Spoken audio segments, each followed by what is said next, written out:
ৰাম দক্ষিণে যাত্ৰায় দল পুৰুষে নিমিলা সাধু বৈকুণ্ঠ চিহ্ন আঁকিয়া দেখালা হে বৰদোৱা মাজত মাত্ৰ 2টা দিন তাৰপিছতে এই শ্ৰী কৃষ্ণৰ দৌল যাত্ৰা মহোৎসৱ আৰম্ভ হ'ব। পূৰ্ণগতিত সম্পূৰ্ণ প্ৰস্তুতি চলি আছে, প্ৰস্তুতিৰ কাম চলি আছে। মানে আমি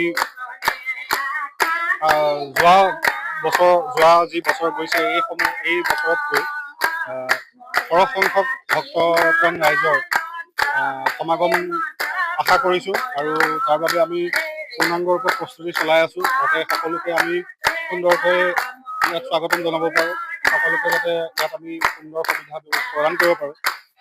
আমি তাৰ প্ৰস্তুতি সম্পূৰ্ণ চলাই আছোঁ।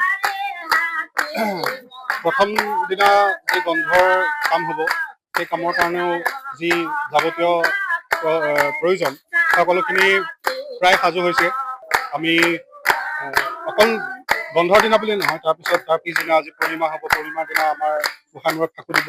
তাৰপিছত তাৰ পিছদিনাখন যি গোসাঁইক লৈ যি দৌল যাত্ৰা হয় এই যাত্ৰাটো আমি পূৰ্বতকৈ কিছু পৃথকভাৱে কিছু বৰ্ণাঢ্য কাৰ্যসূচী তথা সত্ৰীয়া সংস্কৃতিৰ মানে অলপ সৰহ সংখ্যক ব্যৱহাৰ কৰি আমি তেনেধৰণৰ যি শোভাযাত্ৰা হয়, যি মানে গোসাঁইলৈ যাত্ৰা হয়, দৌল যাত্ৰা হ'ব, সেই যাত্ৰা আমি মানে প্ৰস্তুত কৰিছোঁ, প্ৰয়াস কৰিম তেনেধৰণে আগুৱাই নিবলৈ।